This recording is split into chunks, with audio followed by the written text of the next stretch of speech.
in theory, if all the fabric on this harness were to spontaneously rip apart, the webbing part is what would actually be the functional thing holding you. Okay, that's built in. It's a built-in safety mechanism so that you always can rely on that in theory. So the trainer is built that way. The knee hanger is built that way with a little extra. And basically, when you get to cocoons and pods, they're the same construction with the full length to suspend yourself in. So the same basic harness makeup is the same. So what these are made of, constructed of, is your CG here, which is exactly like it sounds like. It's your center of gravity. The idea of the CG is that your body is balanced on each side, in theory. We'll get to that in a minute. And then you've got your body wrapping, so chest, there's always a chest band and a band between the CG, your hip line there, and that's interconnected with your shoulder line, and ideally also interconnected with your leg loops. So you are surrounded the entire time by webbing. When you're looking at the difference between your training harnesses here and your like full harnesses, there are some differences that are built in for training purposes. So we'll start with our upright here.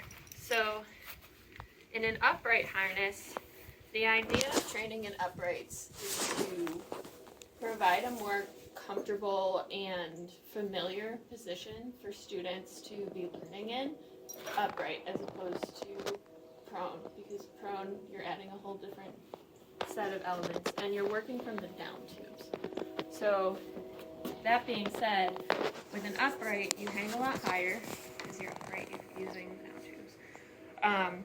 And so your CG on these harnesses is actually set much higher than it should be for a prone harness, but because you're upright and everything is suspended vertically, it doesn't affect that aspect of the harness itself. Some of the benefits of training with an upright harness is that familiarity. Being upright, the movement back and forth to weight shift is already built in. Like your whole body upright is going to move with you when weight shifting, which is one thing to keep in mind when you're switching students into knee hangers and then cocoons, is that is no longer an inherent movement. They have to consciously choose how they're going to be weight shifting to move their entire bodies now. And so it's kind of like it's built in to be dummy proof with an upright. Additionally, with people being higher and having their arms higher set on the down tubes, they have a more built-in flare authority there, being higher up, so that they can kind of fumble their way through that process of learning to flare up as opposed to out.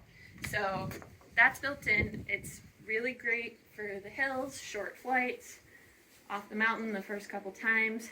Thing is, suspended that way, you never want your students to be doing anything more than those sledders and quick flights, because being upright, being that high up, they don't have the weight shift authority they would otherwise. And really, when it comes down to it, their flare authority isn't actually better, it's worse, because they don't have the same range of movement. So it's good for training. That's why they're training harnesses. Now looking at the knee hanger, what's additional with the knee hanger is really just, it's the first step into getting prone, and you've got your knees suspended behind you naturally.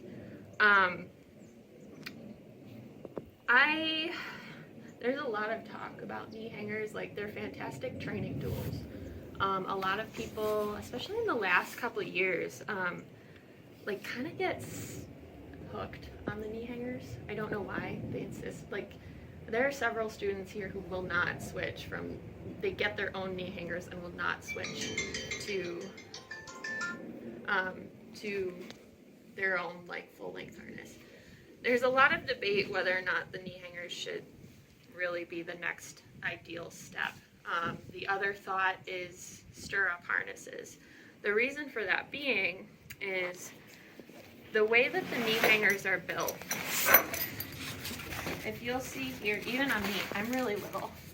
The CG here, where you want your CG in general, for men it tends to be wherever that like little button in your pocket for jeans is, like right here.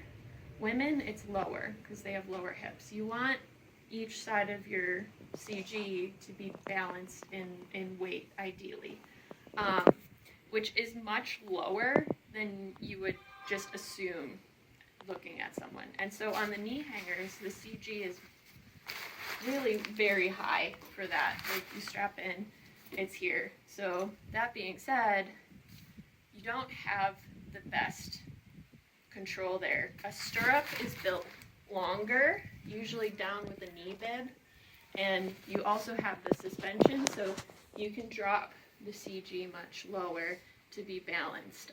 However, as you know, you're switching a student into prone position for the first time. The reason here we don't use the stirrups is adding something to kick into is another thing for them to be thinking about while making a relative, I mean, it is a large switch. So the knee hangers, they have some faults in theory, that, you know, it's good to be mindful of, but they are fine to work around as long as you know what you're looking at with your students and can kind of look for the things that kind of get overlooked with that and like guide them through the process of switching into that and then switching into their full length harness. Another thing with the knee hangers is when you're suspended in a knee hanger, the way your body is positioned with the CG up high and the knee hangers with no suspension, your legs actually end up like bent like this. We always tell people to cross their legs. What that does is as they're suspended and their knees are bent like that, it actually kind of balances out that issue with the CG there a bit by compacting their body. And it also makes their body, like the training harness, a more singular unit to be weight shifting. So it's a lot harder when switching to prone to be doing the fishtailing that tends to happen as people switch into these harnesses, because your body's more compact, it's more likely to move. So if you're not quite weight shifting correctly, you're still going to be getting the effective weight shifting for your flight. I'll show you guys, I'll like have someone hanging them and show you guys the difference so you can see that.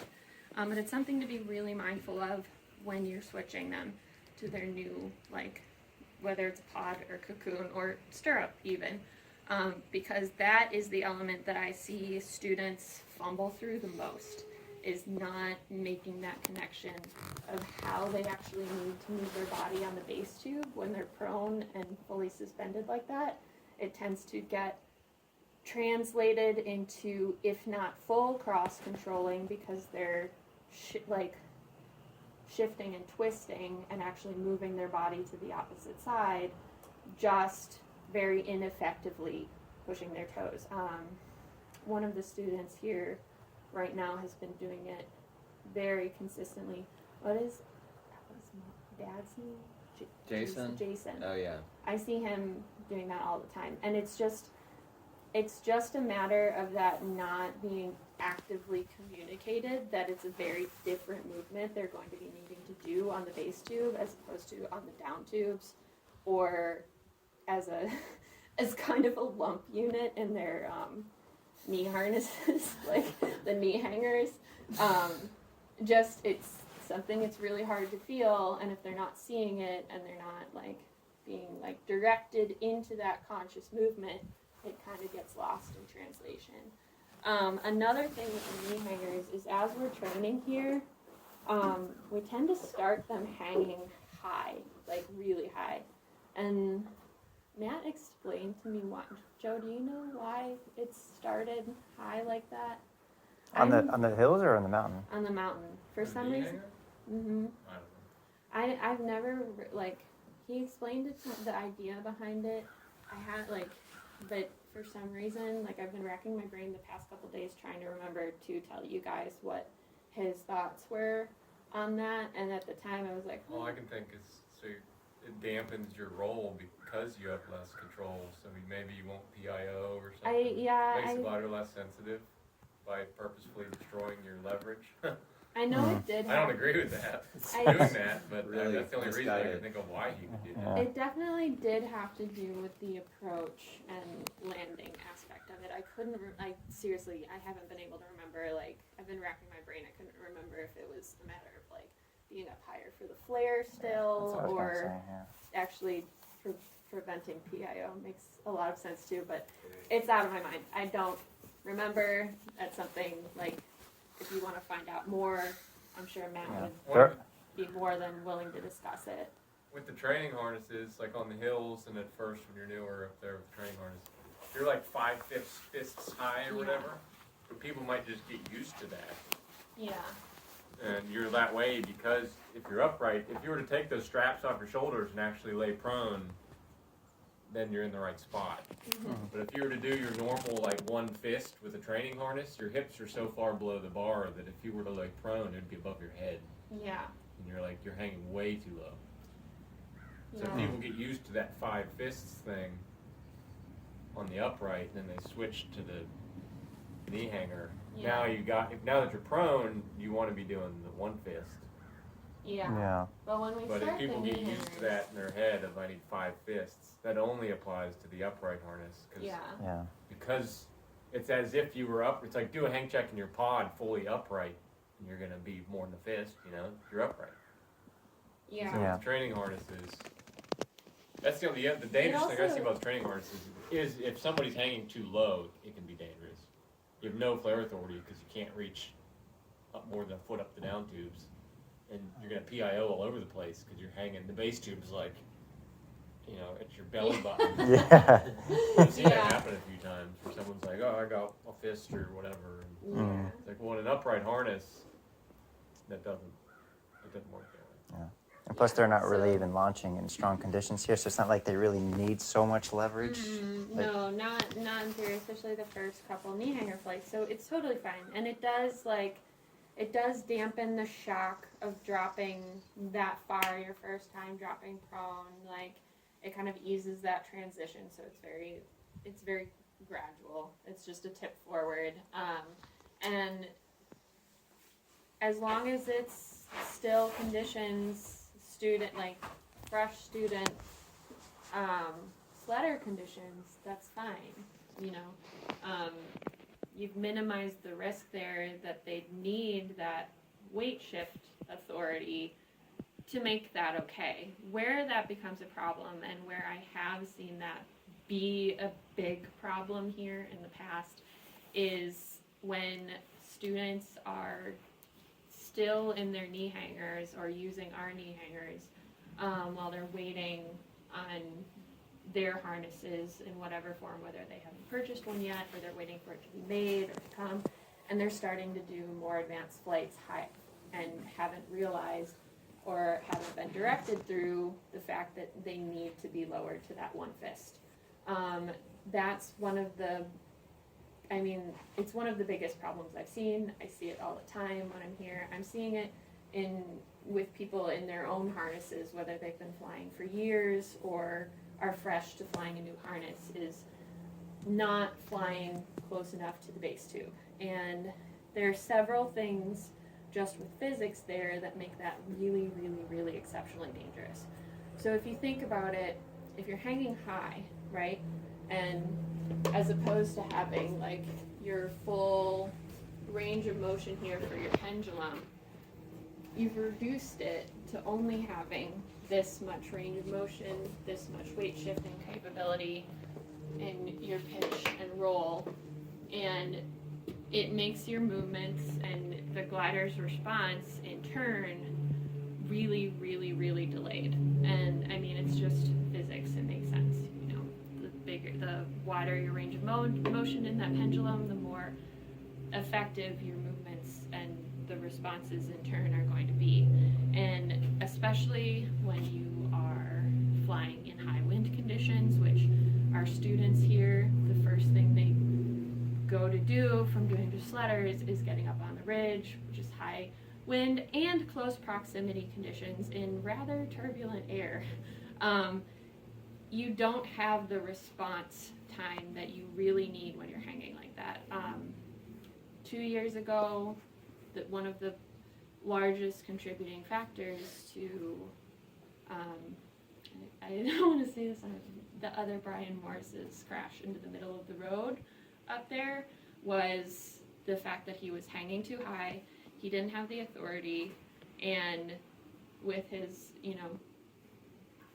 lack of understanding yet and response time, by the time he got turned into the mountain and realized he needed to pull in and turn away, that delay in combination with the delay of his hanging position, because he was hanging very, very high, made it so that he couldn't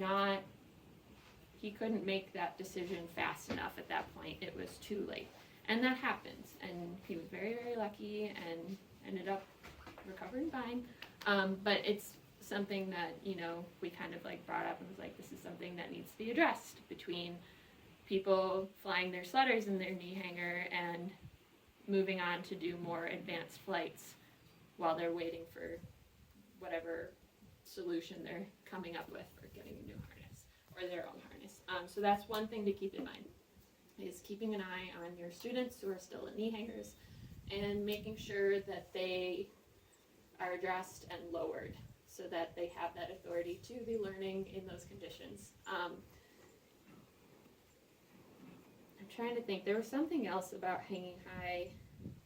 I mean, this is something just being a small person that I've noticed too. When you've got short people, like young people, women, short men, people with short arms flying that high too, the pitch authority there is virtually nothing. Because like when I'm hanging in one of the knee hangers the way they're set now, I'm pretty much hanging like this. This is my trim position in a glider. I'm a short person, and someone new coming to flying, like they have no idea that they have only this range of motion right here. They can kind of pull in a little.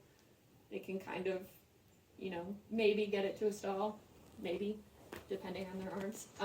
So that's one thing, like I noticed that learning myself and seeing shorter people come in, it's not a bad idea to take a look at them in those knee hangers and be conscious of maybe dropping them a little lower even for their first couple flights, whether it's like 2.5 fists as opposed to 3 or 4, or dropping them even a little lower and just mentally preparing them for the fact that they're going to feel themselves drop prone a lot harder than they're expecting, instead of just that tip that happens now.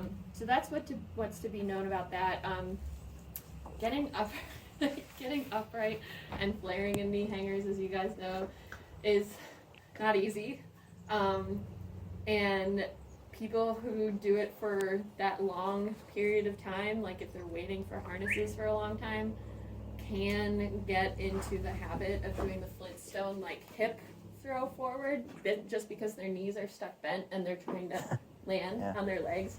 It's something that is, it works, but as they're transitioning into their new harnesses, it's just something to kind of keep an eye on. If you're noticing they're kind of getting that Flintstone, throwing their weight too far forward and all wobbly and crazy with their flares, just, practice getting upright without that momentum that they're used to, trying to compensate for their knees being bent in the knee hanger.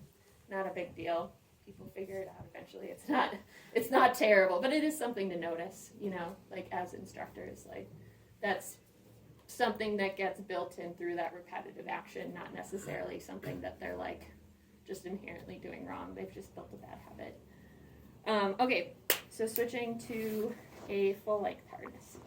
Now, this is what I was taking on up there, and I don't know if you guys want to like try building this into your curriculum or just like kind of keeping track of your individual students as they switch into harnesses. It's really chaotic because everybody gets their harnesses at different times. They're waiting, and like the process of getting fitted is usually done through the sew shop or mat. So like it's just something that kind of gets lost in the shuffle. It's a hard thing to pay attention to. There's never really been like a dedicated way of like helping people transition to their new harnesses, especially if they're the folks who've been waiting for like 5 months for their harnesses and they're totally solid on the knee hanger. They don't really need like to be babied through the transition. They kind of get thrown out there and have to figure it out themselves. Most do, some of us don't. Some of us learn a lot slower. So what's important with that is like if you can intercede in that process and help with that transition, it makes it so much easier. So I'll show you guys through Tim getting like fitted in his harness and run through the spiel that I've always done with new students for their first flights in their new harnesses. I'm more familiar with getting students familiarized with pods. So as far as instructing people into the process of kicking in and, you know, adjusting to a cocoon that is on you guys. I've never done it, and I honestly don't. I'm also really flexible. So, like, instructing, like, especially some of the less flexible, more bumbly people into getting into their cocoons, I can't really help. I have had students that I've had launch and encouraged not even to try to kick in the first couple times, but honestly, it's really awkward and really uncomfortable. It's more uncomfortable than flying a knee hanger, and that in and of itself is not a very good solution because it's very, very, very uncomfortable, very distracting, and you don't really have the authority you want while you're just like noodling around with your legs. Yeah. So if you guys want to come up with solutions for that, by all means. I can't help you there. It's just something to know is there.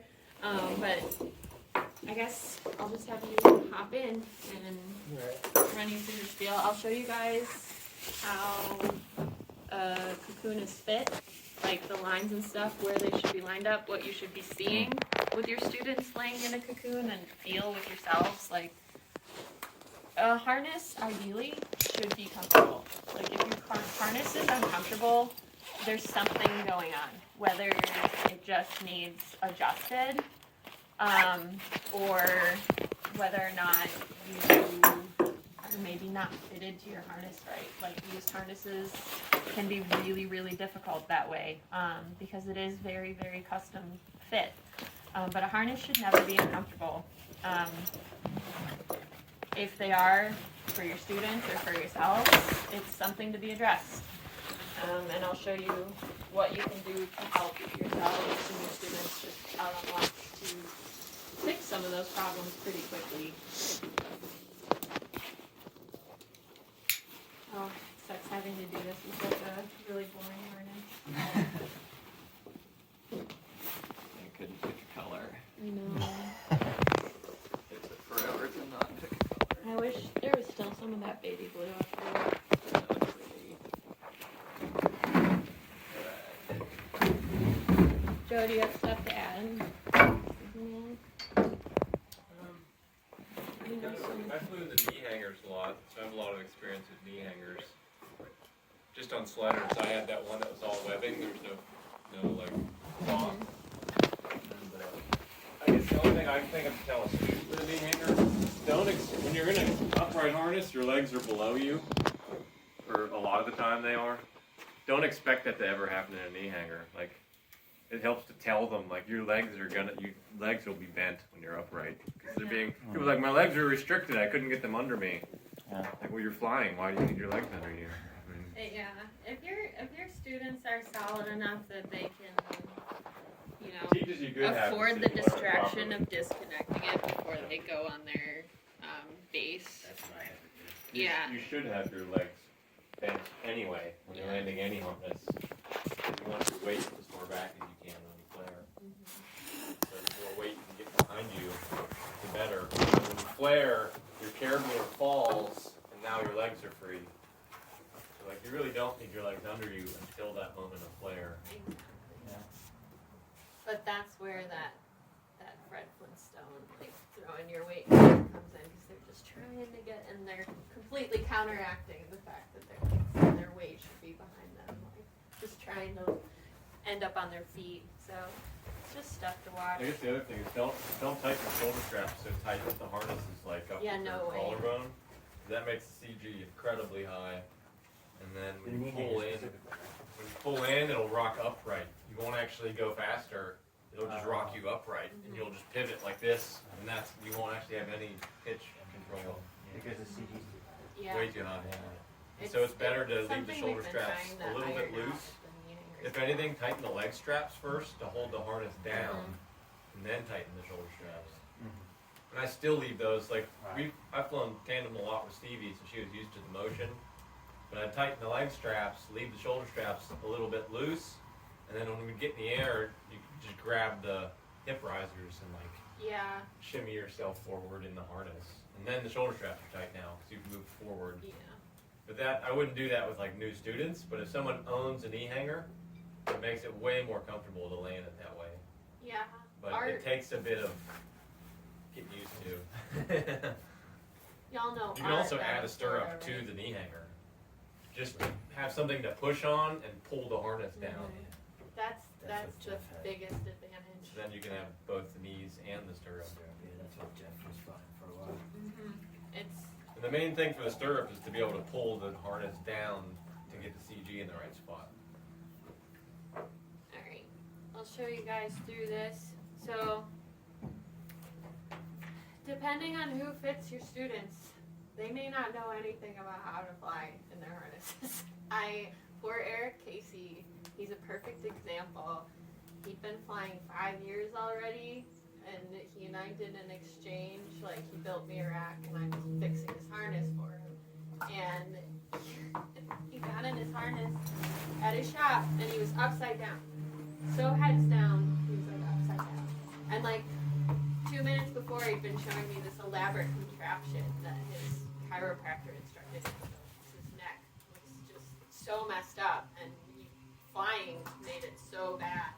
And I was like, Eric, do you like flying upside down? He's like, whoop, what do you mean?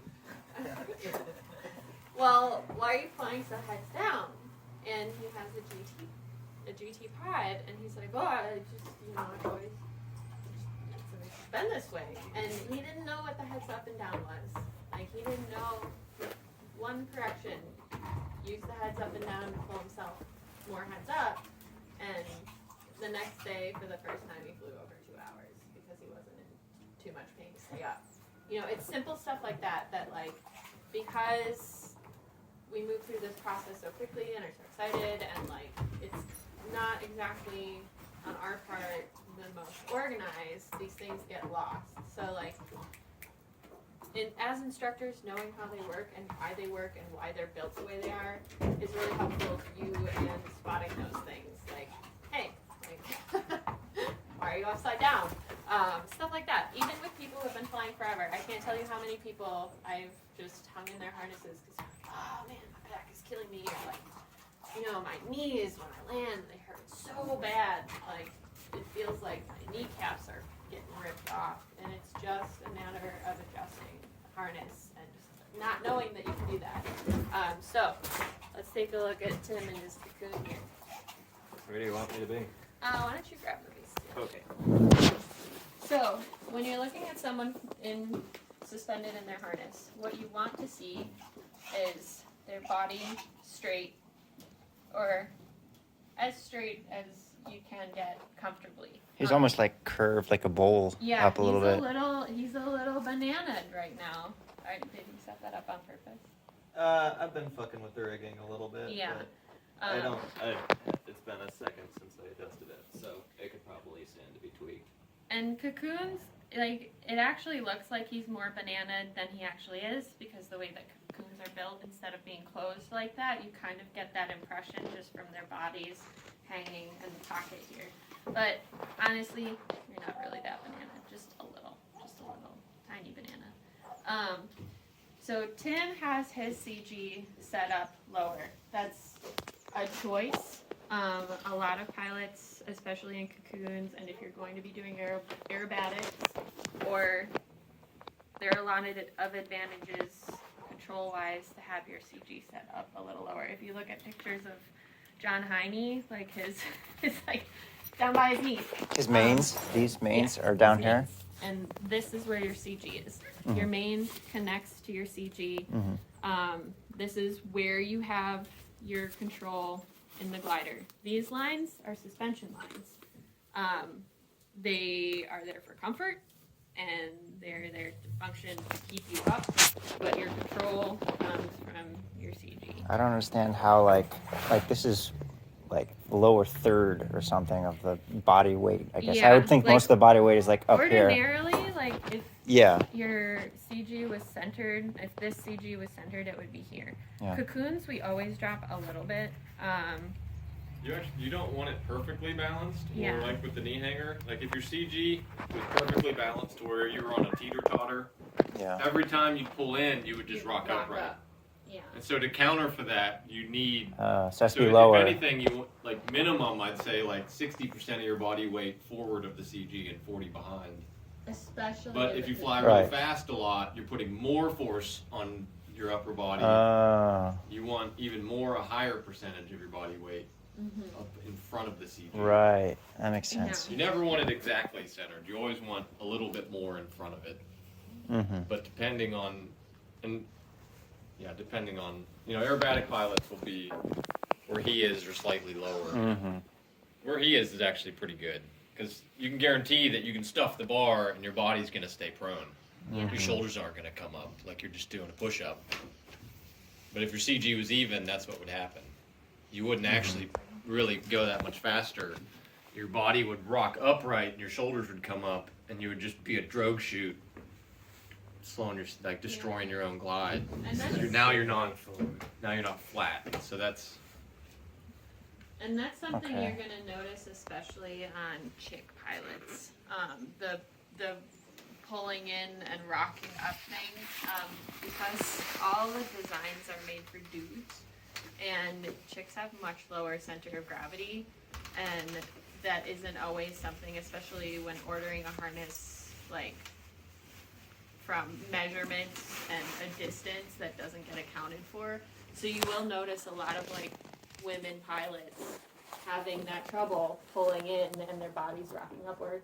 And generally they have short arms too, so in addition they're losing that authority because they're now higher from the bar and losing that control while getting rocked upright because their CG is too high for their bodies. You'll notice it. I see it all the time, but people adapt. You know, actually most of the time they just don't even know that is a problem. So they don't have a choice but adapt. You get used to it. It's a My big harness issue is with the same teaching problem that way. teaching people on aero toe tandems, because there are knee hangers that have a high CG anyway. You don't want your face in When that? you can't pull in that tandem glider, the instructor's like, go pull in, go faster. You physically can't. You pull the base tube in and your body just rocks upright, makes lots of drag, and you have no authority to actually pull it backwards. Yeah. Mhm. And You that's, just end up, the glider just kind of stays where it is, and you just end up doing a push-up. And now you're like, whole upper body's in the wind, and it's like, I can't pull in. With the Like, instructor. yeah. no. Mm-hmm. But it's not the student's fault, it's just the harness they're in. The CG is so high, it won't allow them to stay prone with that force on their Yeah. on base tube. When you're So like, I think, training, Yeah, I took it with off. with a discovery pilot, that wouldn't really matter. They're I just, think we'll do. For the rest. but if you're teaching somebody, I think it would actually be beneficial to make a cocoon that is adjustable, or a stirrup, because you don't have to kick in and out if you're doing a tandem. So like stirrup harnesses might be more appropriate for this, so that they can do a lower CG. It would be beneficial to the students. So if you're launching off the mountain, it can be worse than a cocoon. Some people Velcro or clip the stirrup to their body or whatever. I used to just hold it in my fingers, or sometimes I'd put the string in my mouth. But you have to drop that stirrup and get in it. So it's very similar to a cocoon. It's like at that point, why don't you just have a cocoon?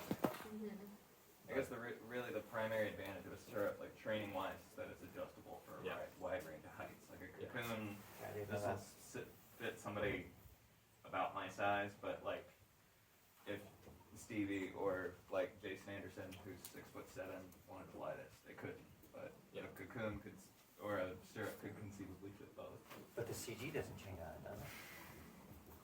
Well, you'd adjust the string from the bottom of the harness. Yeah. You'd hang the harness on your body with CG where you want it, and then tighten that string so that when you and loosen the shoulder. That way, when you push into the stirrup, it puts the CG where you want it. So you would adjust that string for where you want the CG. Which with really, really tall people and knee hangers, that's something to just right away pay attention to when you're launching them for the first time. I guess too, it's Someone like Wes, you want those leg straps super tight, and like he's muscular too, so like it's still not pulling his CG down nearly enough. And so like any looseness there, he's completely losing authority. Like tall people, it's tough with the range of body types that we have as students using hangers, and that's something just to be conscious of. Like you know that you want that CG here, and so any way that you can like adjust that harness to get it closer is ideal. And it's tough. It's and there's nothing to actually, like the knee hangers don't do anything. The straps are loose to actually pull it down when they get thrown. So and part of if you do have people of different heights, it's like this line front to back is balancing their weight or whatever. But if they're really tall, these are further back, and if they're really short, these are loose. And that affects comfort a lot, because if they're short, then their legs just kind of hang below them. And if they're tall, it like pulls their legs up. And those are the guys that have trouble landing, because they're so short, it's like pulling their legs up. Yeah, But that's why I had trouble with them. Even the last time I flew a knee hanger, I flew a 170 with it, and had an immense amount of trouble balancing it. yeah. I mean, I trimmed that 170 out of 24. I used to, I was making the knee hangers. So when I was up there, every time somebody would get in one, I would readjust those lines to the knees to get them flat again. But that's just too much to go through. I don't know what would be. Plus you don't Being here, I guess you could use webbing with some kind of an adjustable buckle. But That's and the they'd thing, still have though. to check. They'd have to check it every time though to make sure. And you'd need to start implementing at least weekly checks of all the more moving parts and the more things that are being tied, untied, and adjusted, Yeah.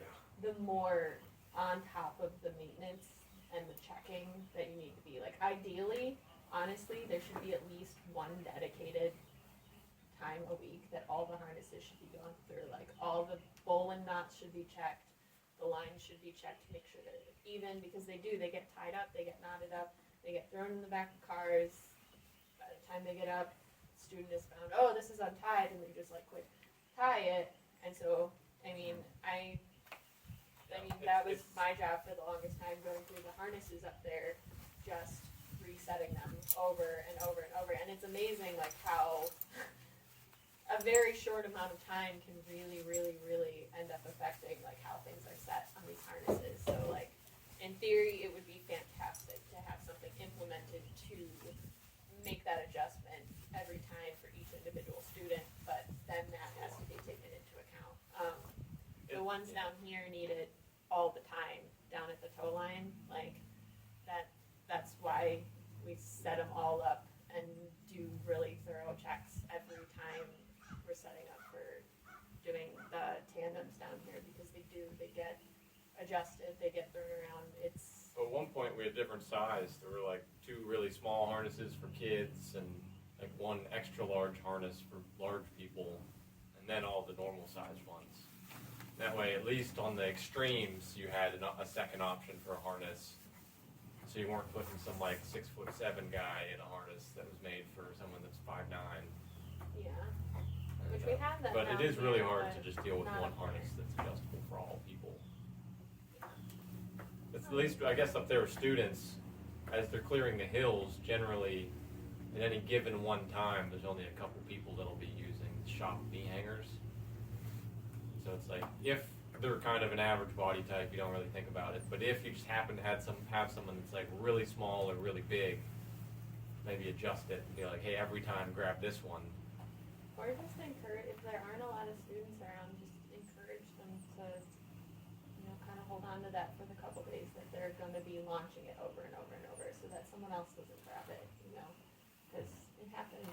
It does, Some of the small people, that's what we've been doing. Yeah. Just giving them the knee hangers and be like, just keep it in your car. Yeah, Bring just, it back. yeah, and give it to someone, like give it to one of the instructors to readjust, because you can't have like your next super tall student hopping in that little harness. Yeah. They'll get squeezed to death and bent up like this.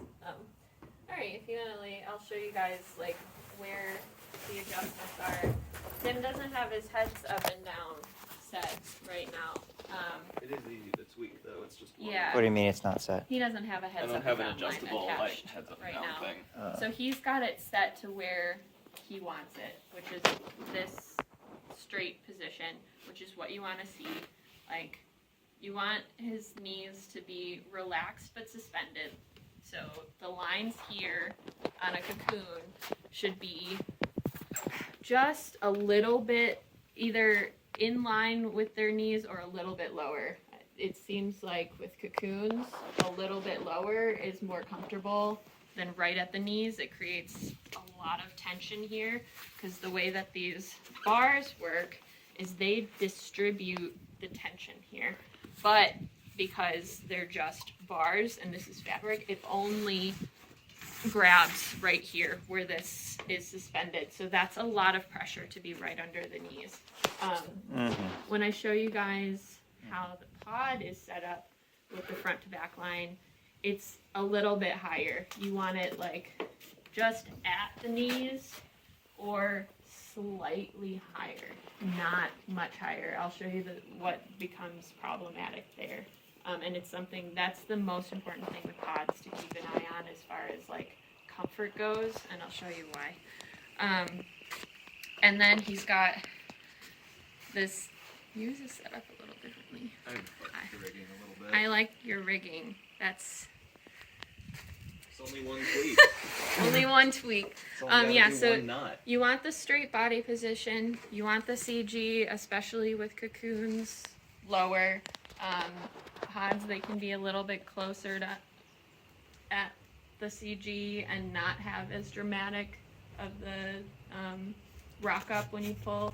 Cocoons, it's very dramatic. I don't know why, maybe Josiah does, but he's set up perfectly. These front to back lines are what determine your straightness here.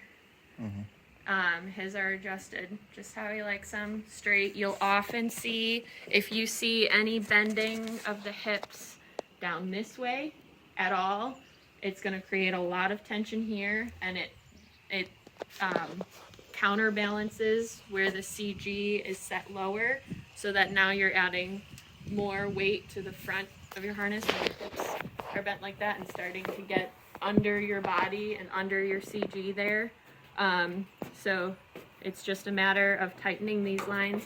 Everyone has them set up a little bit differently. Usually when we put them through these, it's just a series of square knots, and you can just pull them through, tighten it, tie it. Loosening it is not as easy because those knots are immediately rock solid. But if you see any sort of banana-ing, they need to be loosened. You'll see it's not just the knees. Sometimes where this is set will be a little too low. If they're seeing this a little too low, you'll see their knees bent like this, and it's because it's pulling on their legs low enough that it's under their knees, and their knees are having to counterbalance that. That's not a banana position. That's a matter of this suspension being set too low on their bodies. But if you're seeing, go ahead and straighten out. If you're seeing them, I'm gonna try and banana Tim here. If you're seeing them banana, their backs will be pulled, their legs will be straight, but they'll have that curve right there. That means those lines are too tight.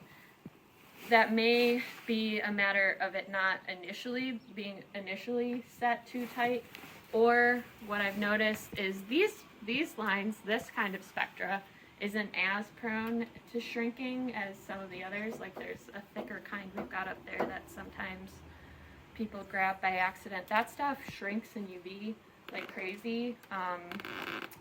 Joe Bettinghouse showed up after New Zealand, shaped like a C. I don't know how he was flying like this, shaped like a C, and we found that those lines that he had put on before he had left for New Zealand shrank so dramatically in New Zealand, he'd lost almost a foot of length there. Wow. And What was the material? it's a thicker spectra line than this. Might be something else because Spectra shouldn't do that. It's a different kind of spectra. Or Like I it's bought it a like couple might years be ago a to try different out. something Hmm? kind of thing. It's like a, You it's know- like really heavy kind of. It's either Spectre or Dyneema, I forget what it is. I think it was Dyneema, but it shrank like crazy. So like, it's something to pay attention to. Like just because you set it perfectly once doesn't mean Yeah. that it's gonna stay that way. Yeah, and I mean weather, UV and temperature shift and humidity affect these things like crazy. It's wet, dry, wet, dry, wet, dry. Affects lines a lot. Big time. I like Tim's setup here. It's like this single knot will control the length of all these Yeah, that's four Yeah, things. Kind of an ordinary. experiment. I think this is a much better setup because Yeah. usually what we have is two lines here, I just got Yeah, usually tired of these are balancing them separate. side to side. and the because- thing is, Yeah, but I would just put, because of the friction line on line friction, it might be better to use one of these little pulleys. Well, right yeah, there. I thought about that, but like yeah. I using mean, that the works for a test. using the Oh, am it steel would like get stuck in there when you get upright. yeah, Yeah. that's kind of why I just went for that, and I'm just kind of keeping an eye on that junction there. But the am steel's slick enough that it hasn't really frayed noticeably at all. Mm-hmm. It looks fine. Yeah. So, yeah, a good I setup. think but I'm maybe kind of that's a setup that we should just implement because what happens with the two lines, usually they're two separate lines, one on each side. And they can different sides. They can get different yeah, lengths. and like because there's this friction here, as you're flying and you're, rocking back and forth as you're getting upright and like. Usually, while you're flying, they shouldn't move. Ideally, once you yeah, get I into your mean, prone if position. you're doing like You're rocking. this But- around and like rock shit, Yeah, but they for the can get most part, uneven you're- and get stuck in there, and Mm-hmm. that's a much better setup. I like that a Another lot thing better. with these front and back lines is on a cocoon, the shoulder straps are sewn to the body and the length is unadjustable as far as lying down. Like you have buckles here for when you're putting it on, but they're not even doing anything really. And so this, if somebody longer were to like get in this harness, these lines would be too short for them. Yeah. Because to make the harness wearing longer, you have to make this string longer to let the shoulder straps go forward. So if it was, And so that means if they're too tall, they would be bananaed more. Yeah. Yeah. Or if Tim wore a super, super thick pair of boots or Yeah, if I something had like my that. 6-inch platforms on. Yeah. you'd have to make this He's string not longer. flying in drag. Yeah, So but- this line, these front to back dorsal lines, they control the length of the harness in a cocoon. So what It's again is odd the they point do of this? Just to prevent you from, Really just- well, I guess just hold it in place, right? Keeps you from falling out, and it Yeah, when you're on the ground. right. Yeah, and But this in the air, line, it's really the lines that are holding the harness in the shape. Yeah. and this line here, this one from here to here is really just for comfort. Like you want it set to support your straight line, but it doesn't affect the length of the harness at all. That's just if you have too much tension in your midsection, you loosen it. If your upper body's kind of sagging, your lower back will hurt if that's too long. That you just adjust for comfort. For comfort. And So if it's too long, well, what would happen if it's not correctly adjusted? Well, it's your head's up and down, basically. This one. Or yeah, Yeah. it keeps you in your preferred head up and down position. And Right. this is Right. Often this line is actually more right here, yeah, well, like where across the- your chest behind your armpits. Right. Because So- usually because what this is in this the harness, this is actually a little. It's usually not at in your stomach. Because This is actually a little low. If anything, this is often a Mhm. few inches further up. Yeah, because usually the way that these harnesses is set up is this is just a support line, and honestly, usually while people are flying, it's set loose, and what's actually doing that heads up and down is one line here, which this is high. I would put a patch to match. Is your heads? Oh, your heads up and down is really low too. Yeah, it's all. Yeah. I mean, that was all just the same line. Yeah. It's just this cutout's really deep. But further forward makes a better heads up and down control. It's hard though with these armpits though, because when they're up higher, they can be really It can chafe on you if it's in Yeah. the wrong spot. so. I mean, like, I didn't ever really use the heads up Yeah. and down all that much. Like, I don't really miss it. But that's what this line is for, is controlling your heads up and down. Ordinarily there's this, like, it's a safety line, and it's actually usually just up through the main ring with everything else, and the heads up and down line is connected through, and that's the actual tension line. And when you've got new students and they've got that heads up and down line, unless it's someone who's just like taken off and they're completely natural and they have no problem paying attention to things changing in the air, I usually tie a really solid locking knot so that they can't adjust it. Like, get them straight, slightly heads up for students is very helpful. It's more a comfort and orientation thing than it is like anything else. Prone is a new position for people and it's orienting, so heads up is really just an orientation thing. So just slightly heads up, I'll put it through the heads up, and you guys know how heads up and down mechanisms work, right? Put it, not exactly. we'll go through it on the G then.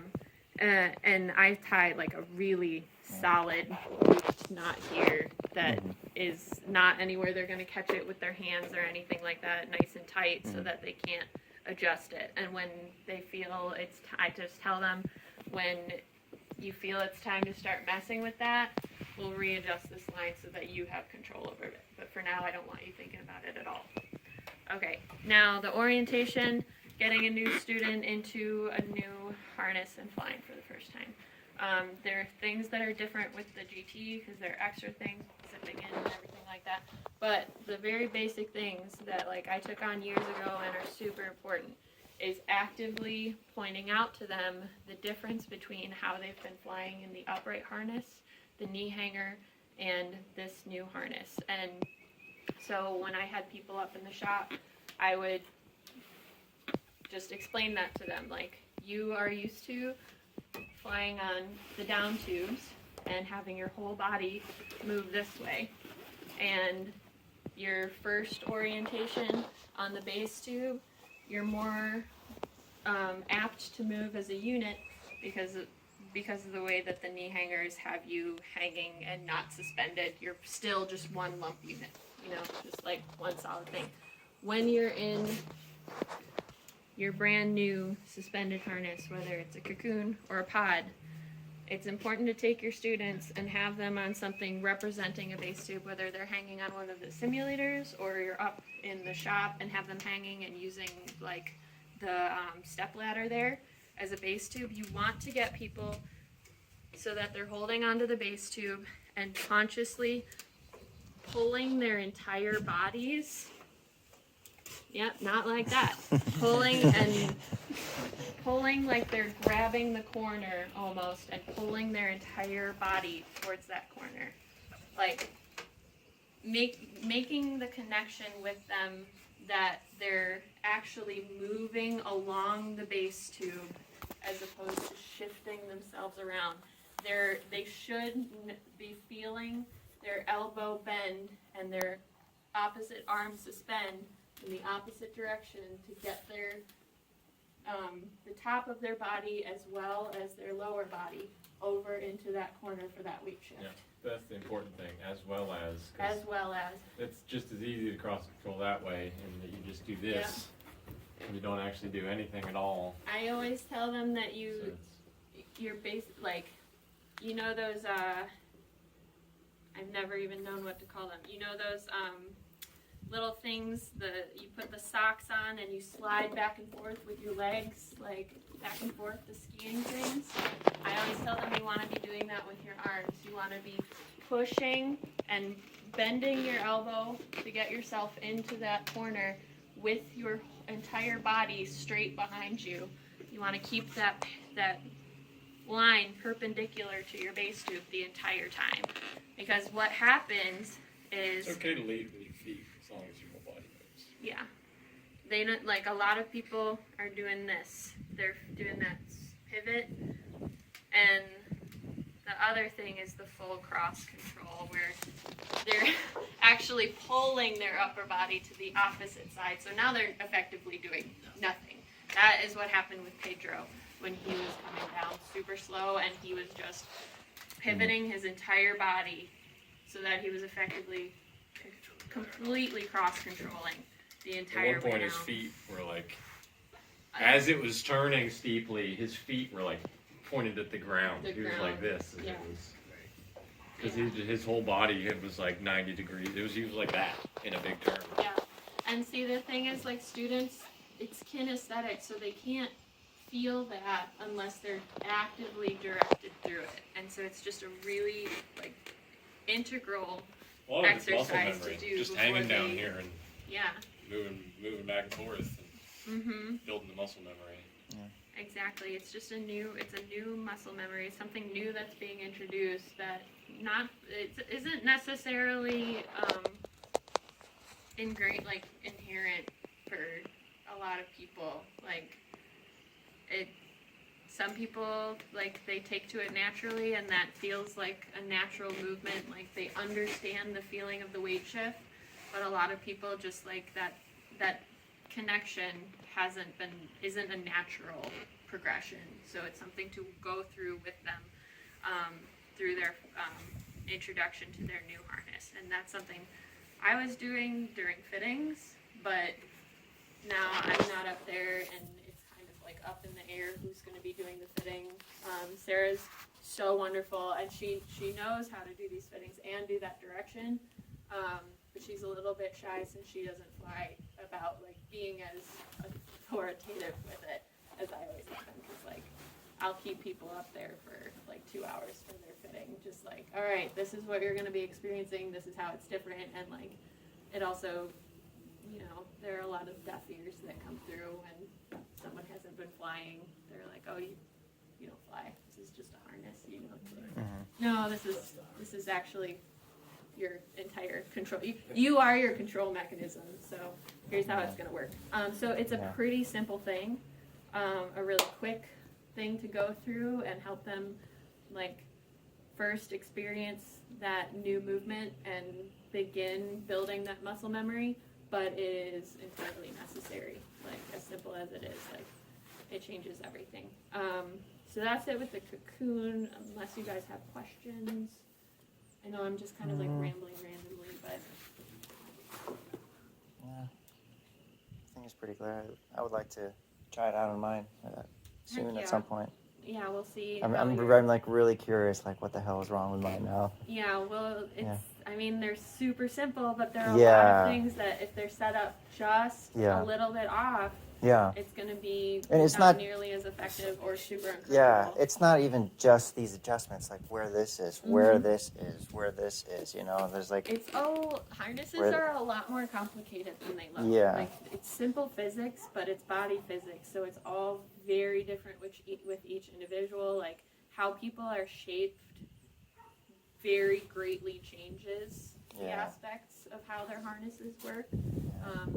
It's even more dramatic in some ways. Like, in some ways, it's a lot more dramatic in a pot than it is in a cocoon, because you have so many more things to calculate in building it in a custom way that using a used harness becomes even more dicey to try and work around. And, for pot, Mhm. more dicey. Yeah.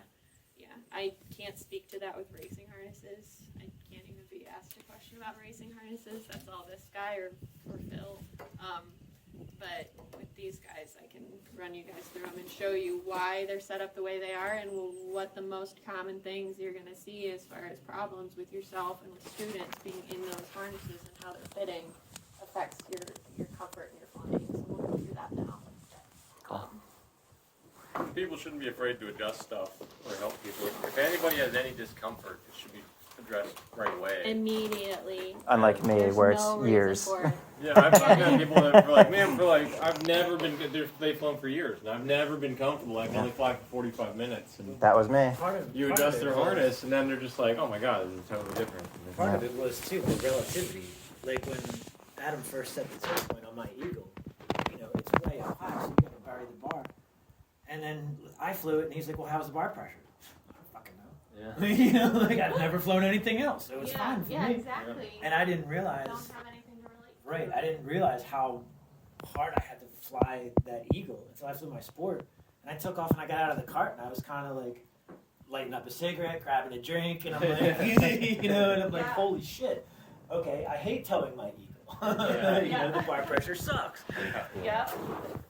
Yeah, and that's just something to always keep in mind with your students is they don't know anything else. They don't have anything to compare it to. It's a brand new experience, and so they don't necessarily, they don't know when something's not right. Yeah, that's Our job. That's our job. Yeah.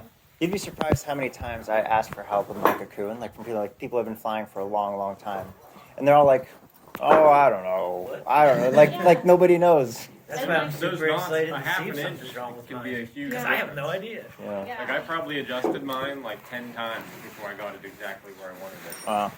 I'd fly for a while and it's like, oh, a little bit of stuff here, and I'd loosen a knot by like, you know, half of an inch. Yeah. Fly again and be like, okay, it's a little better. And you just slowly tweak everything until there's no more pressure points. Yeah, and you'll see that those quarter-inch adjustments on the pod are a lot more dramatic in the effect that they have in your comfort. Yeah, than that front with the back cocoon. line, tiny adjustments can have a Tiny. huge effect on your overall comfort.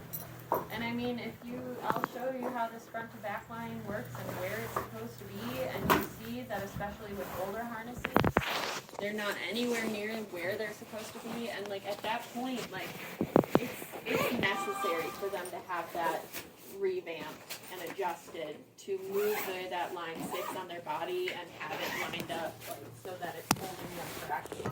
Someone your height, it should be fine, but like generally that front to back line gets put in the same spot on these. And so if somebody's really tall, it's gonna be too high on them. I remember like Keel had a lot of changed the comfort pattern problems. entirely to include I adjusted those where that moving was on his quarters. harness and did total game changer. Yep. Bob Buchanan, he's 6'4", and he had a brand new harness. Before I changed the pattern entirely, like I pointed out that it was going to be a problem. We used to just move it down by a set length if someone was tall, and I was like, he's too tall for that length, and like it got lost in translation. It got made, and it was still way too high. And I'll show you guys what happens with that in a moment.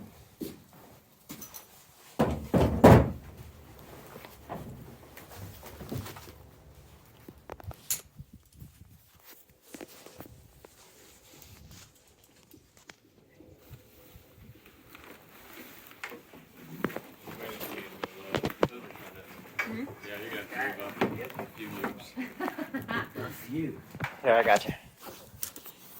I hung in one of these the other day down there, and I was. I'll try to go up to this. Hold on.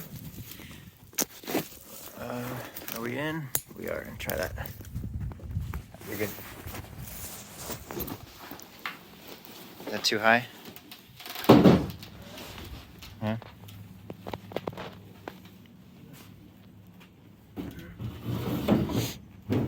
Alright, so go ahead and zip in. I just want to take a look at how yours is fitting.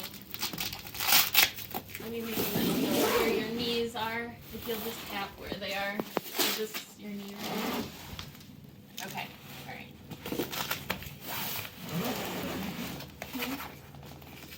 Yeah. So we're looking at a pot now. Okay. So we'll just jump right into the adjustments right here. So the way Goat is hanging in his harness looks pretty good. Your harness is a little bit, you're a thin guy, so it's a little bit bigger as far as you're hanging here. So your back looks nice and straight, but when you're fitting someone in a harness, in a pod, because you can't see your body, you actively need to like ask them, like, are you feeling any bending in your hips, like when you're relaxed in it? Or is it holding you straight?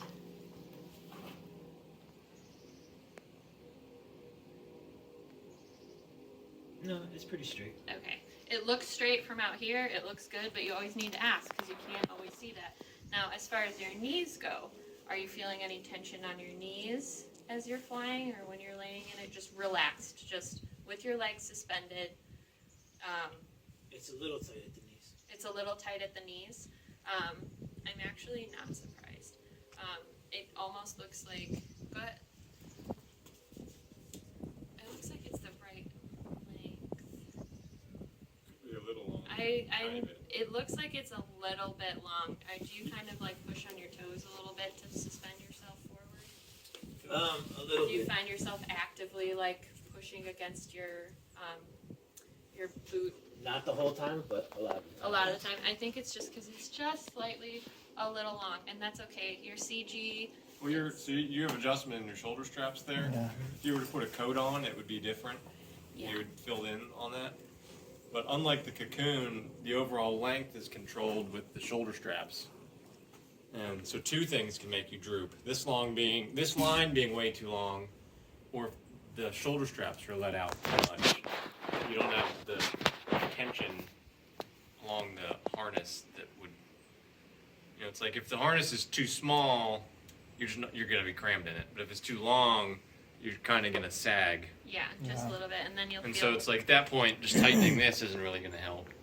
Yeah, and tighten so- your shoulders. It has to With be this like stuff- perfect. Yeah, with this, it's like I recommend putting on the stuff that you normally fly in, as far as like jackets or whatever, and then hanging it for a little bit, and then like maybe adjust these in the whole way and hang it again. Is it better or worse? It's like kind of like going to the optometrist with the like better or worse, better or worse, better or worse. Yeah. And it's like hanging it and like move those in, move those out. And something I would do is I would get a really long screwdriver and I would stick it in here and like tourniquet this line.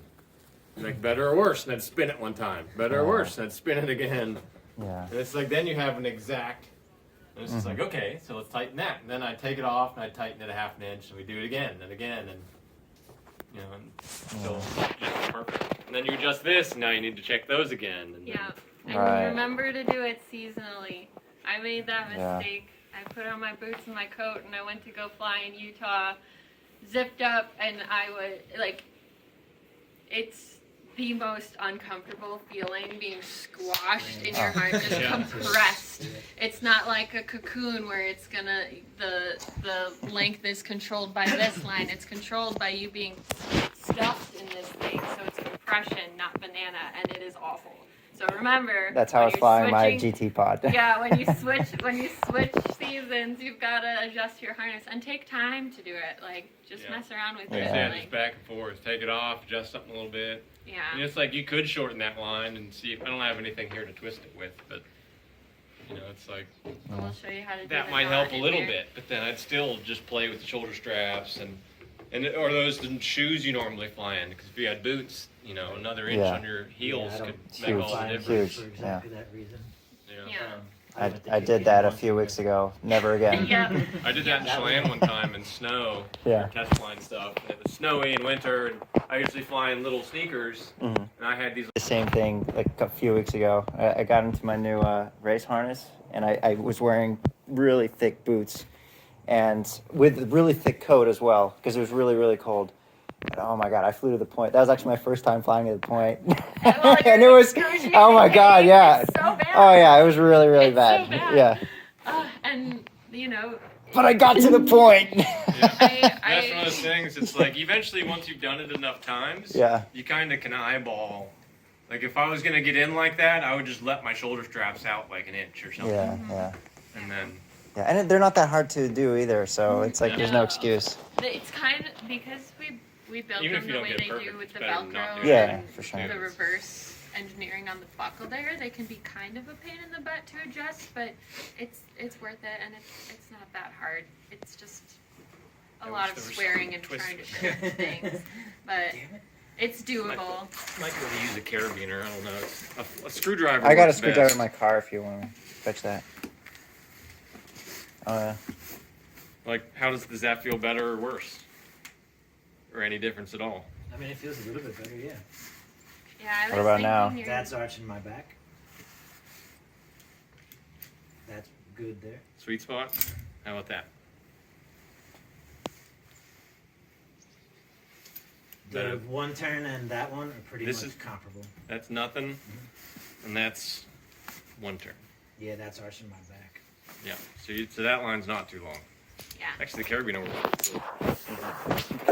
But yeah, so looking at the lines, the heads up and down is just like the one on the cocoon. It controls your heads up and down. And I see. these ones we tend not to put in an extra, like, safety line like on the cocoons, because this harness being enclosed like this doesn't, if this drops, you're not really gonna have as much of a problem. Like, I still put them on for new students, but it's something that you can deal with. It's not gonna just straight up drop you.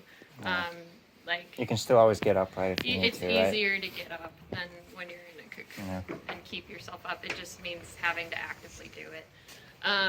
The front to back line, so unlike the cocoon, this doesn't determine your length like we were talking about, but it does determine how you're hanging straight.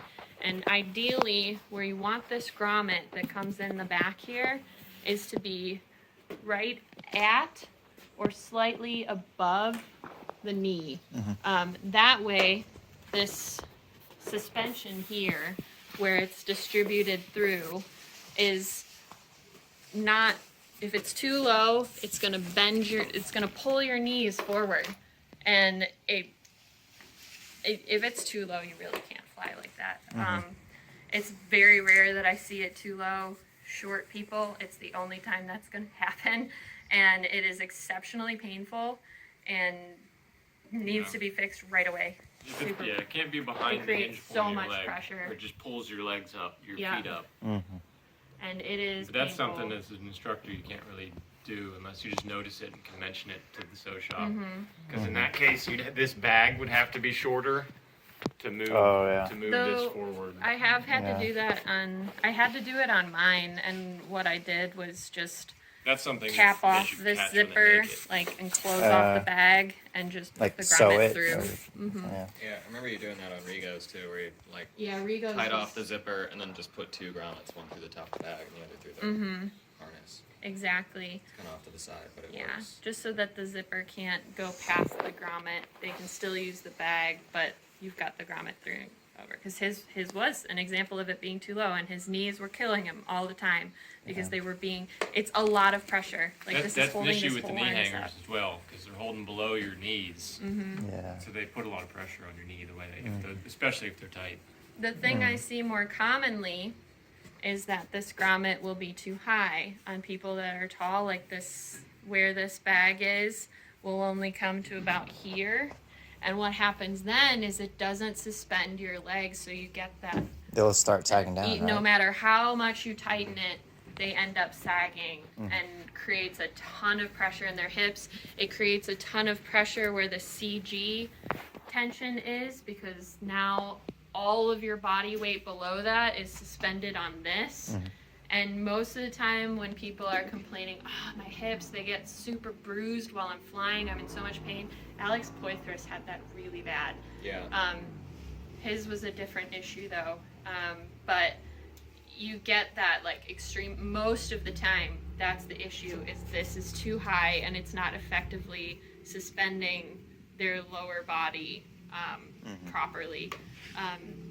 It's a really tiny thing that gets overlooked, but it makes a huge difference, because that's your entire suspension line right there. And if you want to hop out of it, we'll show you where that gets adjusted, so that you guys can, adjust your own and take charge of that with students or people who, need help on launch. It's a really simple construction, but it makes a huge difference.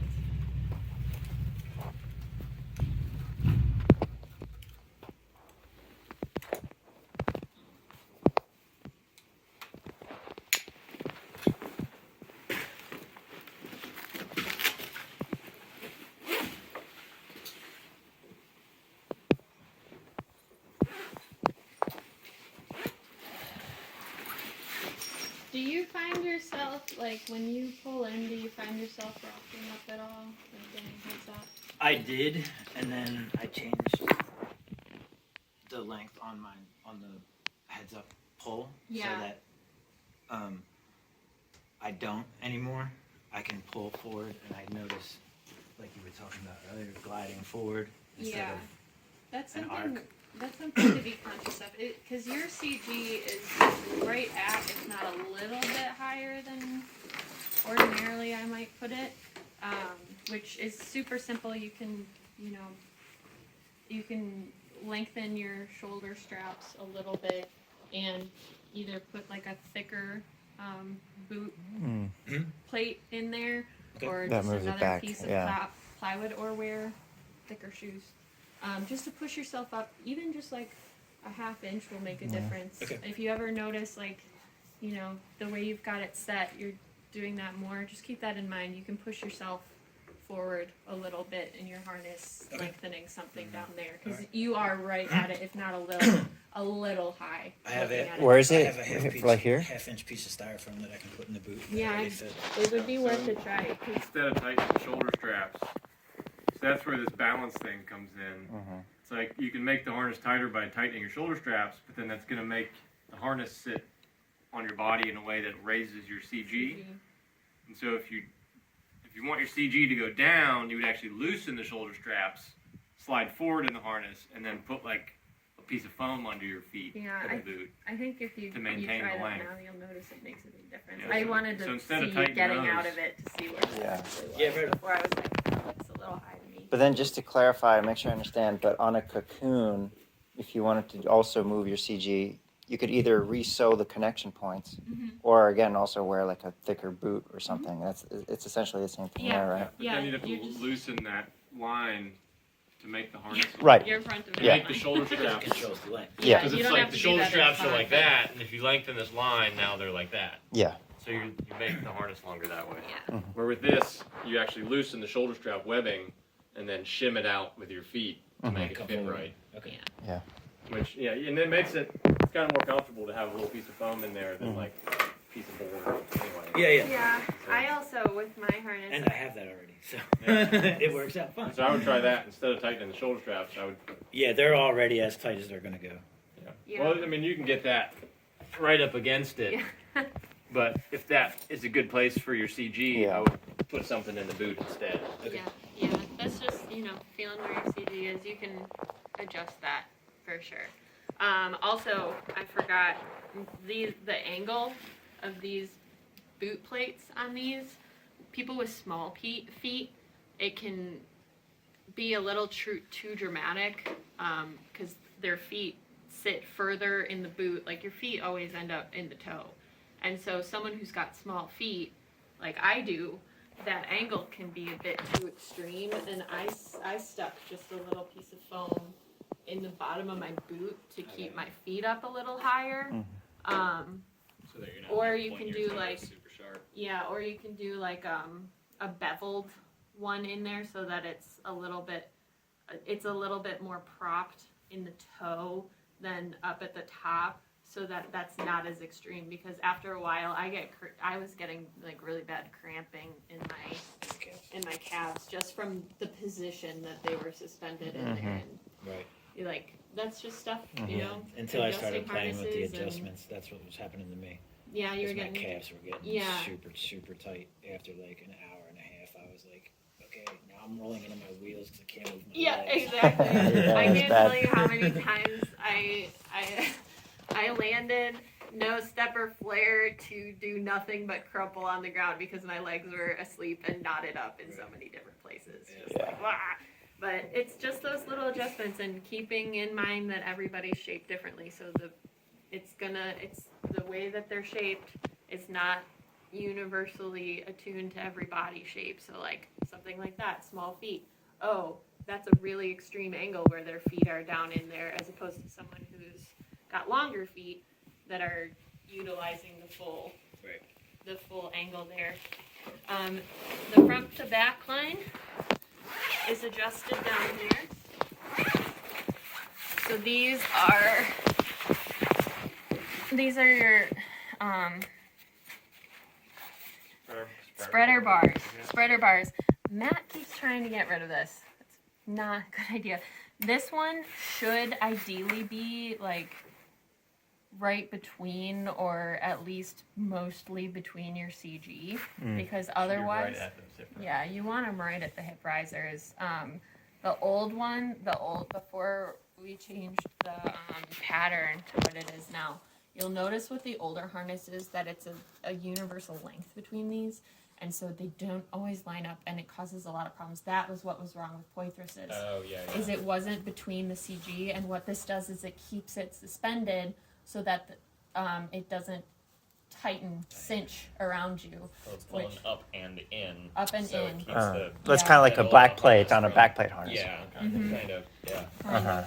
And if this, but what about the other ones? Like even if, let's say, this one was off a little bit, wouldn't this also still prevent? No. Most of your weight's on your mains. Yeah. The main difference, Oh, like, the mains, yeah. yeah. It's pulling there's up two of and them. in, so that And one's so they're- between them to keep them from. And That way it And pulls more straight People up. on who are heavier need these who are wider, who have wider backs, and you've built a larger harness for it. This needs to be further you. apart. Yeah, the bigger they are, the Like- more important that is. Yeah. I understand how you cannot have these. I mean, you I'm definitely not getting into that on film. Okay. Yeah. That's a conversation not That's- on camera. Yeah, that's not something to discuss right now. But no, that is so essential. And essential enough that even Jerry was like, "No, I will not do that." Like those are staying. So these suspended over your shoulder, they also create the solid plate for your front to back line to be attached into. To prevent ripping of any sort, to brace it. I see. Your front. That spreads the load of that line Yeah. over, an area like this. What I don't remember what that is. Wait, what is I think this it's- area? I think No, it's you're 6 inches. you're attached to there, Yeah. and then those are attached to two more. I see. So you're spreading the load of I that see. line over like a 6-inch section of your harness. Yeah. So it helps. Yeah. It is kind of like a minimalist back plate in a way. Makes sense. And your front to back line goes from here to here. These two spreader bars. This is the one that should be right over your knees or just slightly over. Yeah, just that's above that's pretty much. I always try and aim to put it right here, like at this height, so that you're still getting the knee in there, but not putting all the pressure on your patella here, because that's just really painful. Ideally, these knee pads should be collecting that, but again, And you with can add more knee pad. yeah, If I it's still an actually. issue with comfort. This foam that's in here is really soft and compresses easily. And so using a denser foam in here, or putting like this harness is a really dense foam. Yeah. You could put a layer of this really dense foam on the outside, Okay. and then it would squish that. It would spread the load out on that instead of just at a point where your knee is. The denser foam would kind of spread out that load more. Yeah, And and so that can help. Either just some kind of a denser, thicker foam in there. I haven't done this with Just other takes lots of people, playing with it. but something to keep in mind with really, really skinny people or people whose harnesses are too big on them, like mine is too big because it was the first harness I made and it was from a pattern that was for men. And so the way that it angled down, because my hips are wider than men's hips, there's a lot of gapping around that portion of my body, around my legs. And so what ends up happening is the fabric, all that extra fabric gathers and spreads these knee pads further apart, and this zipper and Velcro right here is wide enough already without that element that my knees, because I'm a little person, get shoved in between them, and essentially they make it worse. So with my harness, what I did is I built this little Velcro pad that's in there that has an extra like flap that goes over there, and I kind of kick it over so that it's over the zipper, because I was getting like crazy pressure in my knees just because I just didn't fit in it right. I should make a new harness if I ever fly again, but that like where these are doesn't universally work for everyone. Like they aren't catching people's knees where they should be for everyone depending on their shape. So you may have to come up with solutions for yourself or for someone else. Like if you know the harness is fitting right and it's set right, there may be elements like something like that where they're just too small for their legs to be wide enough apart that they're working. Might have to figure out something else. I wouldn't recommend that with having that like a student take that on, because I do have to reach in my harness and kind of like shift it. Like it's not in the way if it's not where it should be, but in order for it to work, it's just a piece. It's like a piece of 2 pieces of this closed cell foam here that I have that's like 4 inches wide, that if it's just kind of cumbersome and annoying if it's not where I want it, but if I can shift it over, it makes a huge difference. But not everyone should be encouraged to be messing with their Mess with harness while you're mid-flight. flying, right? Yeah. And this is your front to back line, and the length is determined by a little square knot here. That's all it takes. They instantaneously turn completely solid. Yeah, you need Even while pliers to testing, get you them need apart.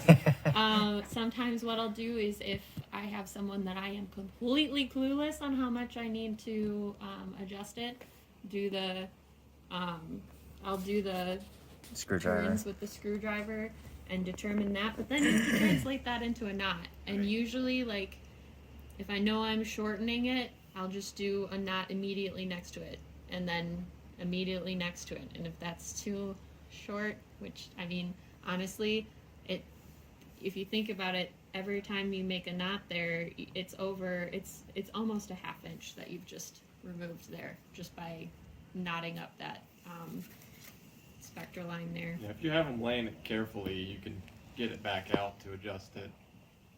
But once they've flown in it, that knot's extremely hard to get out. Yeah. Well,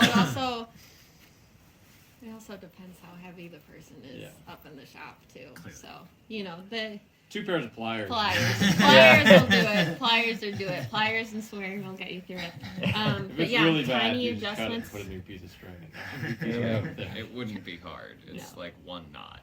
No, but you are starting again. Right. It's kind of a waste of string.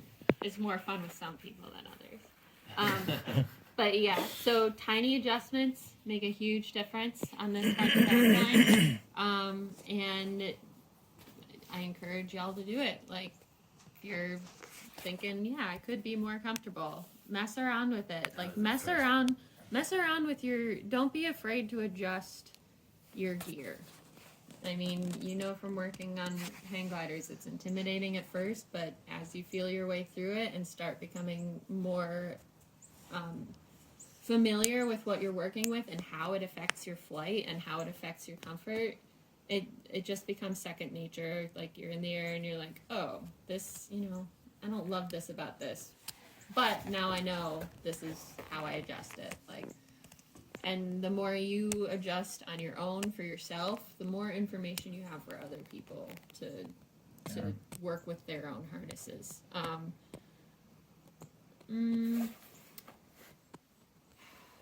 I do want to talk about adjusting leg loops for people. Kind of personal preference. They Yeah, don't need to be very tight. No. You don't want them super tight, really. And if they're a little bit loose when you get upright, it'll kind of allow your body to separate from the harness a little bit, which helps you get more upright. And it also you'll sink into the harness a little bit, which raises your CG, which helps you get upright. Yeah, that's the. Wait, say that again, if they're primary thing tighter? I see people doing. If they're a little You wanna looser, lose. Oh, Because it's like, say your CG's right here, yeah, when you're laying down, Yeah. your leg straps are loose, yeah. you get upright, you kind of sink into your leg straps, Right, right. and your You CG want moves that. up, and that will help you get more upright because now your body weights move below it. A lot, like most of the time when You don't I want it see too- you don't want the students harness, having trouble with you getting know, upright. You don't want to be like, lose what's the their neighbor on leg Full loops. House or whatever. Yeah. Yeah, but I don't understand why does that let you flare easier? Or? It doesn't make you flare easier, but it gets you more upright Yeah, easier. because you're Upright. allowing If your normally weight to you're like drop this, further but you below sag your into your leg CG. straps. You're in effect moving the hip risers from down here to up here. When you So get you're up. getting more of your weight behind the hip risers. So then you So get- if you're exactly balanced, the yeah. risers are here, or if they're Right. slightly aft, you're gonna be head down. But if you're able to rock up and sink into the leg loops, now your hip risers are here. Yeah, Your weight gotcha. below. Then it's more like that apron harness Yeah, or the it's Yeah. holding upright most harness. of your weight behind That's- the risers, and it just Mhm. swings you. That's But why that's I wanted Joe to talk Another about it. delicate balance, because if they're too loose, then you just sink into the harness and you just Yeah. into the harness. Yeah, yeah. Or it's at least like hitting your Yeah. chin or Yeah. something. That's yeah. You too. My leg loops were so loose.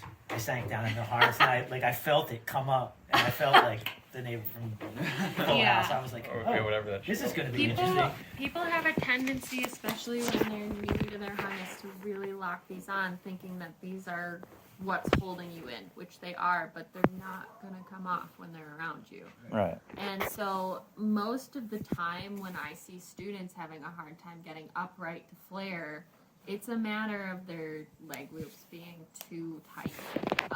And everyone has a tendency to over tighten Yeah, everything. everything. Because it's like, I'm not going to fall after it.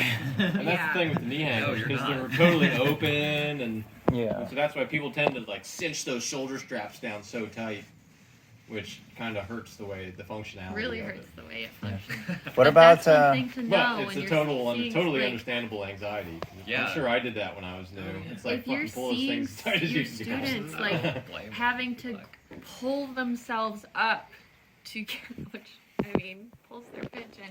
If you're seeing them having to pull themselves up to get upright, they should never have to do that in one of these pods. Like they should be able just to rock back into their leg loops, and it should be a natural So it means they're too movement. tight.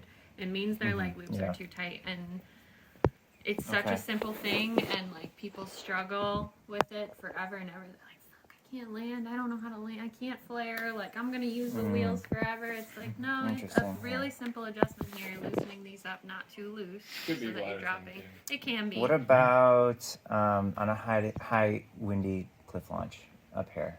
Because like if it's tighter, then your hang strap gets tightened sooner, right? But I'm wondering like how it affects the control.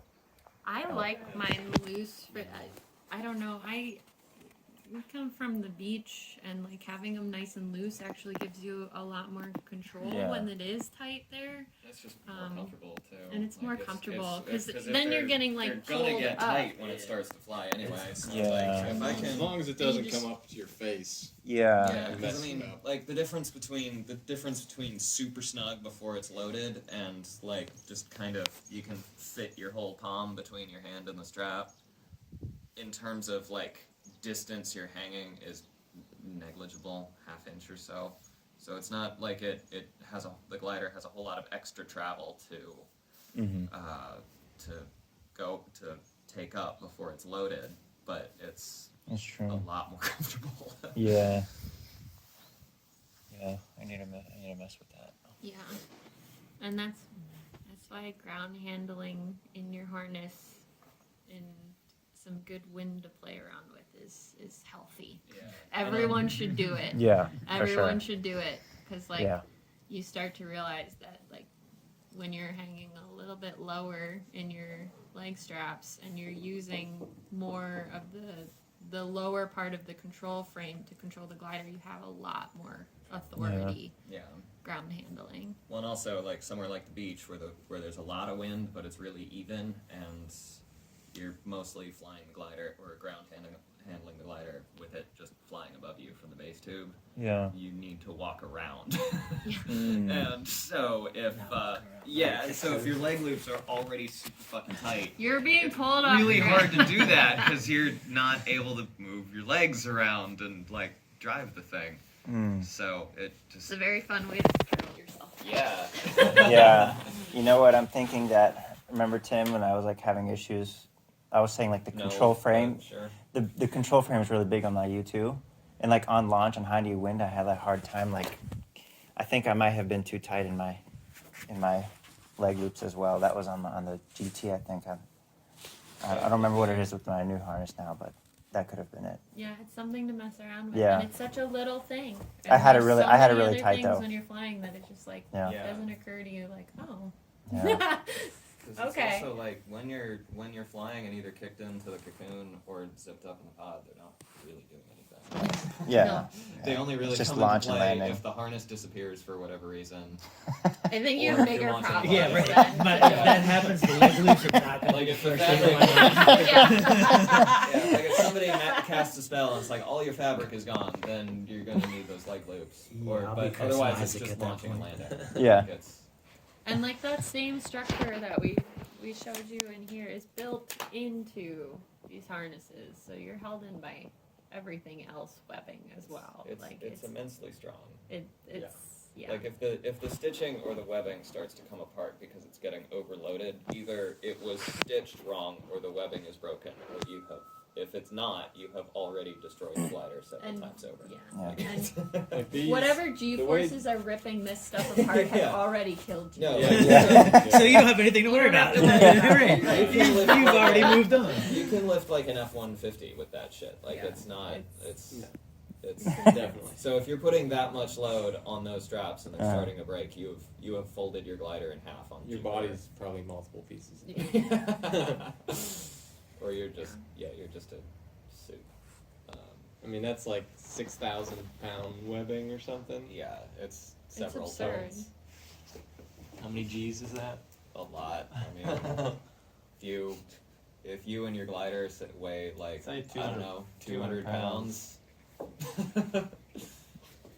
Yeah, So so you're at like 30 G's at that point. Your eyeballs. No, are you're pop very out dead. of your head. Yeah. your brain is Very soup. dead. Yeah. There's it's a moot point at that point. Also, you're very light. Yeah, definitely. Yeah.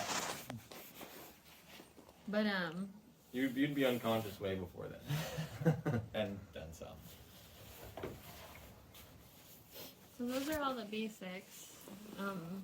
Just like how they work. Paying attention to how high your students are hanging is vital for them and for you. It's something to actively be pointed out and why it works that way.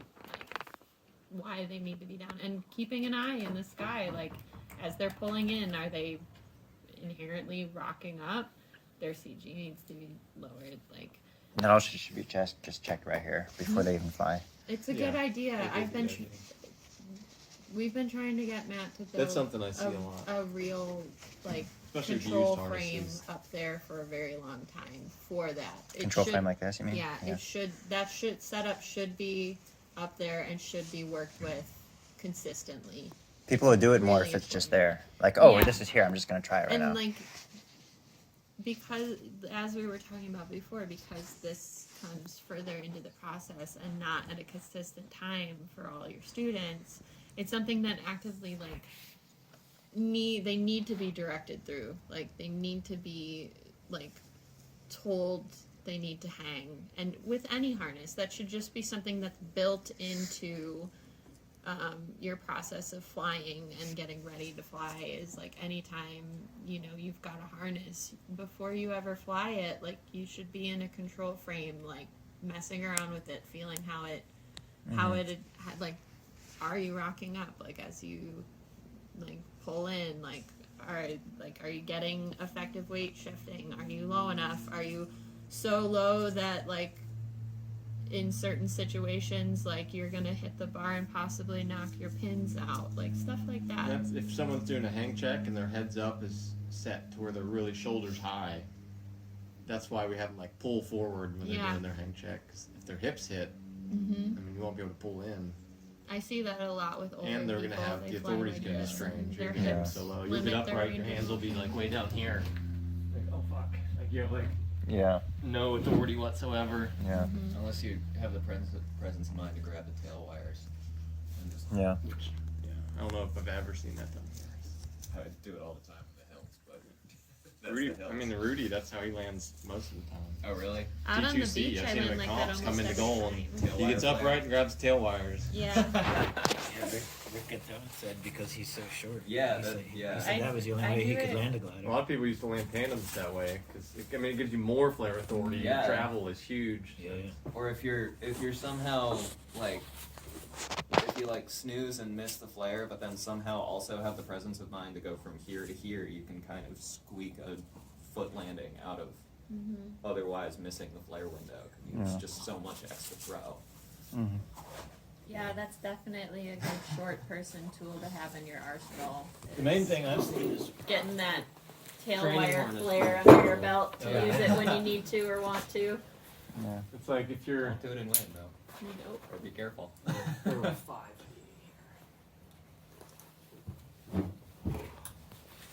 you know, it's like the harness is upright in your 5 fists or whatever. If you were to remove these lines, now you might hit the base tube. It's like because when they do their hang check, they hang like that. Right. So to pull in and check your clearance above the base tube, it's kind of a fucked up measurement. I mean, it's like you're like that. So it's how do you really check that? Yeah. And so it's common that people will hang too low and they'll have like 1 or 2 fists when they do that. But that means their hips are going to be making contact. If you were to pull in that much or remove these lines from the harness, you know, it's like if you were hanging there and you're like, oh, I got 1 fist. But in reality, if it were a normal harness, you know, Yeah. your head's below the base tube Yeah. because it's hanging like that. So ultimately, like that position and all those things is to ensure that you A, are able to flare, B, you're able to have good, whatever, pivot momentum left and right, and that you're just not bumping into the bar. Anything else? Like, what else are we checking here? Well, it should be in the same position as if you were upright in your normal any other harness. Yeah. But because it's permanently in an upright position, the hang check is different. It'd be like getting in your pod and getting fully upright landing position and trying to do a hang check. Yeah. Yeah. Yeah. And that's why we tell them like 5 fists. It's just a random. Yeah. You should be That's to pretty high. The in 5 those, fists is so. to account for I the see. fact that it's an upright harness. Yeah. That actually explains a lot. Yeah. It's simple stuff. Yeah. Simple stuff, but unless it's discussed and, you really understand the intricacies of why a harness works that way, you just never think of it. Like, Yeah. And it's not something that's covered in detail in the books or anything like No. that. Like, But it makes such a big difference. and it, just as like a side note, like it's important for us all to spread this information. Like I don't even fly, but like feel the obligation and desire to spread the information because all the OGs who like designed these things and like have that knowledge have had either left flying or aging out or passing away, and that information goes with them. So like the more people who know like how to adjust their own gear and what they're looking at, how it works, like the further innovation will come further down the line as people continue to fly and adjust how they fly, and the more available the information is for people to spread flying more, spread more hang gliding, because that's a reality in hang gliding right now. It's just, it's kind of, the crowd coming into it kind of has that mechanic culture, like everything is taken care of by someone else adjusts my glider, someone else makes and adjusts my harness, and it's like, well, the people who are there to do that are limited and becoming more limited, so, Yeah. it's just something to keep in mind as you're out there in the world with other pilots, like, when you help someone out, explain them why it works that way, why that adjustment was done, like how it works, like how your gear works, how your glider works. Like, it's just important. But yeah, hopefully that covers all of it. And I'm always a phone call away for questions. He's a lot more knowledgeable. I want to say he's more friendly, so you call him, because I don't always know what I'm talking about. But yeah. And Phil too, for sure. And listen to what's going on around you. Like if you hear maybe not the best information getting passed on, out there, help people out. Don't be afraid to make small adjustments, Yeah. trial and error in any direction, Mhm. just to see what it feels like. Even like maybe not even flying, but if you're just hanging here, like let the shoulder straps out and hanging it and see what that feels like, and then move them in too tight and see what that feels like, and then you can kind of go back and forth until you hone in on what feels best. Yeah. And then you just know eventually. You get in something and you're like, oh, this is too tight and this is too loose. Or you can just, It's a good way when to you know keep that sensation, what it feels interesting like when too. someone tells you, Yeah. oh, I have pain between Yeah. my shoulder blades or something. You can kind of have an idea of what's like, okay, that's when it was like this or like that.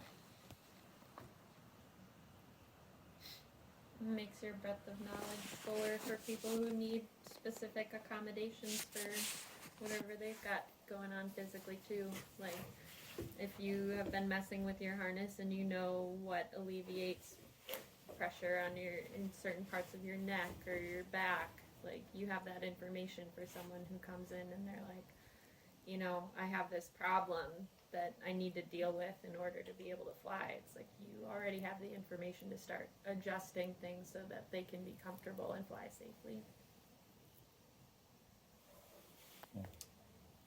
On this stuff, I don't know what to do. Shared harnesses, it's a crapshoot to get them adjusted right, unless you tweak every harness every time, which is way too. I mean, that's almost impossible here.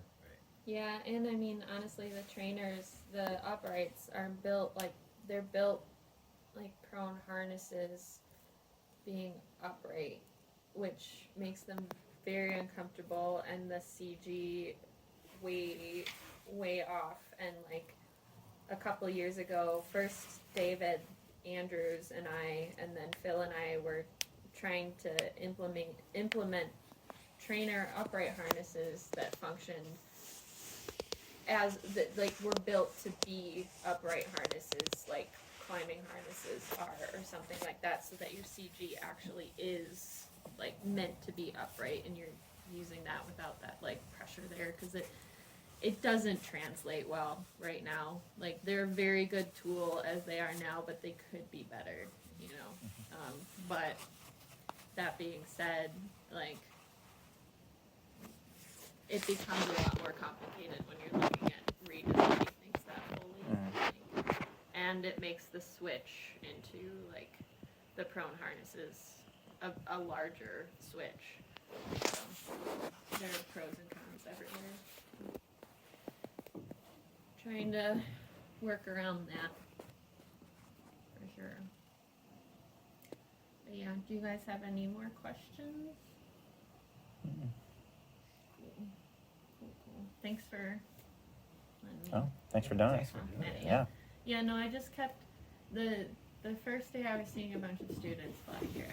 I was seeing consistently that they were too high and like not fully grasping how to weight shift within that suspended harness. I was like,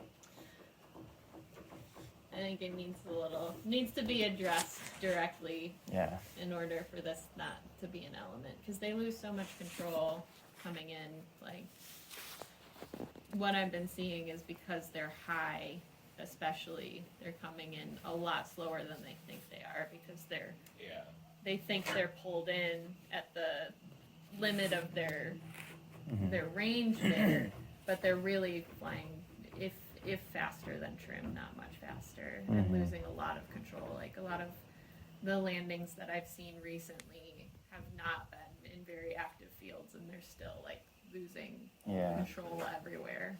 Yeah. Yeah. Yeah. Those are the two worst elements you can combine, honestly. Yeah. But yeah. They are cool.